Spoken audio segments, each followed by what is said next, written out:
আমাদের একটু পর্যবেক্ষণ। আমি ইতিমধ্যে মনোনয়ন প্রক্রিয়া এবং রাজনৈতিক দলগুলোর নারীর প্রতিনিধিত্ব পর্যাপ্তভাবে এগিয়ে দিতে এবং সিদ্ধান্ত গ্রহণের টেবিলে তাদের অন্তর্ভুক্তির ব্যাপারে অন্তর্ভুক্তি নিশ্চিত করতে ব্যর্থ হয়েছে বলে আমাদের হতাশার কথা বলেছি।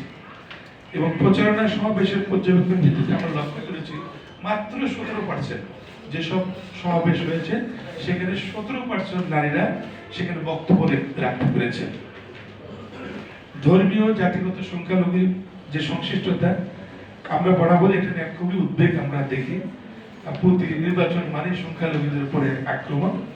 আমরা এবারে যে তথ্য দেখেছি এ পর্যন্ত 9টি ঘটনা আমরা উপলব্ধি করেছি। আফির, যশোর, পটুয়াখালী, দিনাজপুর এবং খুলনায় সংখ্যালঘু সম্প্রদায়ের উপরে হয়রানি ও ভয় দেখানোর ঘটনা রেকর্ড করেছে। যদিও এই সংখ্যা কম মনে হতে পারে, এটা ঠিক কম হতে পূর্বে আমরা লক্ষ্য করছি যে নির্বাচন পরবর্তী সহিংসতা এবং প্রতিশোধের আশঙ্কা সংখ্যালঘু সম্প্রদায়ের মধ্যে বেশি এবং প্রতিবারের নির্বাচনের পরে পরবর্তীতে এইটা একটা বিপজ্জনক অবস্থা তৈরি হয়। নির্বাচন কমিশনের যেসব কর্মকর্তার সাথে আমরা কথা বলেছি তারা বলেছেন প্রান্তিক জনগোষ্ঠীর ভোটাধিকার রক্ষার জন্য তারা বিশেষ ব্যবস্থা গ্রহণ করেছে। আমরা আমাদের নির্বাচনের দিন পর্যবেক্ষণ অবশ্যই সংখ্যালঘুদের অন্তর্ভুক্তির বিষয়টি অনুসরণ করে চলবো।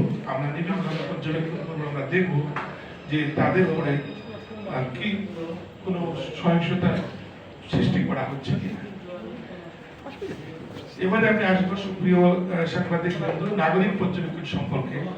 আমরা সিটিজেন অবজারভেশন যারা আমরা করি সেই প্রক্রিয়ার মধ্যে নির্বাচন প্রক্রিয়া স্বচ্ছতা নিশ্চিত করে, নির্বাচন প্রক্রিয়া স্বচ্ছ নিশ্চিত করতেই নাগরিক নির্বাচন পর্যবেক্ষকদের অংশগ্রহণ সহযোগিতা করা